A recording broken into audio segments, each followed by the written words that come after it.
चाहिए इस परिवार में। क्योंकि जैसे एक्सप्रेस वे की बात आई, अखबार में छपी थी कि इसमें ठेका कोई किसी को देना चाहता था, कोई किसी को देना चाहता था, बल चढ़ गई चीफ सेक्रेटरी की। तो इस तरह के तमाम ऐसे माल के बंटवारे की लड़ाई है समाजवादी पार्टी में, सरकार में। और उस माल के बंटवारे पर सही बंटवारा ना होना, जैसे डकैत गिरोहों की ये होता है कि वो डकैती तो यूनाइट होकर डालते हैं, लेकिन जब बंटवारा होता तो आपस में गोली चल जाती है। तो ये इनमें बंटवारे को, माल को बंटवारे को लेकर लड़ाई चल रही, पहली। दूसरी चीज, तीसरी चीज, भारतीय जनता पार्टी हमारे 4.5 साल इल्जाम नहीं लगा सकता है कि एक ने पैसे समाजवादी पार्टी की सरकार, उनके ऊपर इल्जाम लगा। बुक्कल जी, सभी को बोलने का मौका दीजिए, मैं आपके पास दोबारा लौट कर आऊंगा, आपसे सवाल पूछूंगा।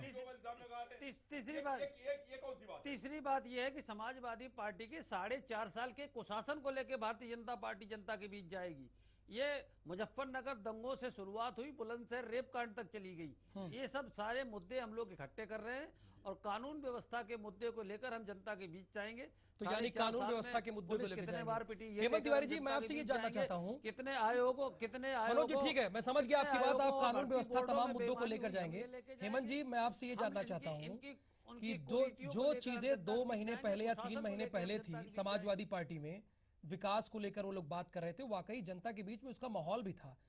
स्थिति आज के हालात में, वो स्थिति कहां तक पहुंच गई? क्योंकि अब समाजवादी पार्टी अपनों से ही लड़ रही है। उदयवीर सिंह उन्हीं के नेता, उन्हीं को निकाल दिया गया। हमने दंगे पर कंट्रोल कर लिया पूरा।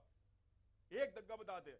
बुक्कल जी, हेमंत जी से हमारा सवाल है, कभी भी क्या आप बुक्कल साहब कहिए, बुक्कल जी कहिए कि यही एंकरिंग भी करें, यही सवाल भी करें, यही जवाब भी दें। थोड़ी देर खाली धैर्य रखें। बिल्कुल, अभी इनको धैर्य रखने की जरूरत भी है। बहुत जरूरी सवाल आपने किया है, बहुत बड़ा सवाल आपने किया है। अधैर्य ही तो इस स्तर पर ले आया है इन लोगों को।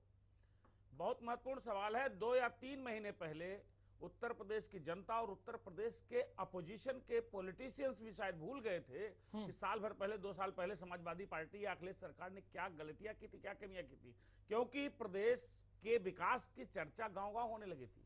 मतलब जो समाजवादी पार्टी 8 महीने पहले, बहुत पीछे थी, 10 महीने पहले बताई जाती थी, वो समाजवादी पार्टी आज से ठीक 3 महीना, 2.5 महीना पहले उसकी चर्चा डेवलपमेंट को लेकर होती थी, चीफ मिनिस्टर के फेस को लेकर होती थी, पार्टी की एक्टिविटीज को लेकर होती थी। लेकिन इन्होंने बड़ा नुकसान किया, इतना नुकसान किया, शायद इसका इल्हाम मुझे नहीं लगता कि इनको हो पाया होगा या हो पाएगी। मुझे तो नहीं लगता हो पाया होगा, क्योंकि अगर होता तो इस तरह की स्थितियां नहीं होती। मैं तो एक चीज कहूंगा, इसी चैनल पर मैंने एक बात कही थी कि गैर मुमकिन है कि हालात की गुत्थी सुलझे, अहले दानिश ने बहुत सोच के उलझाई है।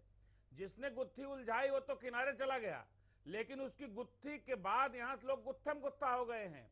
एक चीज बड़ी साफ हो गई है कि यहां नौजवान विचारधारा एक है, बुजुर्गों की विचारधारा एक है। जो लोग 25, 30, 40 साल से मुलायम सिंह यादव जी के बगलगीर रहे, उनके साथ रहे, वो कहीं और हैं, वो दूसरे लाइन पे सोच रहे हैं। और मुख्यमंत्री भी अपने अपने स्टैंड पे अड़े हुए हैं। स्टैंड पे अड़े होने का बैकग्राउंड आपके उसी सवाल के जवाब में है कि अखिलेश यादव ने as individual, as chief minister एक चीज बनाई थी, एक माहौल बदला था। लेकिन जब, वैसे तो बड़ी बड़ी कहावतें हैं, लेकिन इतना मान लीजिए कि छोटी सी चीज को लेकर के इतने बड़े टकराव और परिवार के आंतरिक बातों को सार्वजनिक आने की जो स्थिति आई है, यह पिछले 25 वर्षों में समाजवादी पार्टी का सबसे बड़ा नुकसान है।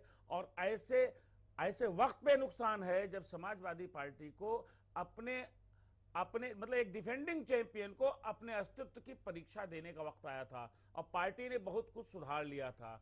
मुझे बड़ी हैरत है कि अभी कल शाम तक लगता है कि सारी चीजें दुरुस्त हो जाएंगी, आज शाम को लगता है कि चीजें बहुत ज्यादा बिगड़ गई हैं। और कल शाम और आज शाम का यह फर्क पिछले कई हफ्तों से चल रहा है।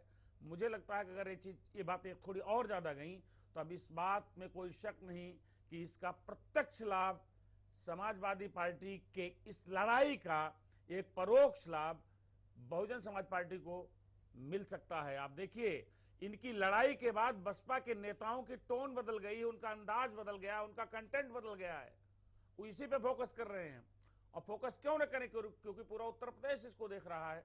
उत्तर प्रदेश देख रहा है कि कैसे आप इतने बड़े फायदे में थे, कैसे आपने खुद ही सेल्फ गोल मारना शुरू कर लिया। बिल्कुल, उत्तर प्रदेश देख रहा है कि किस तरह से आप फायदे में थे और नुकसान में चले गए। हेमंत जी, मैं आपको रोकना चाहूंगा, अशोक सिंह के पास चलूंगा। इस परिवार की महापंचायत को किस तरह से आप जनता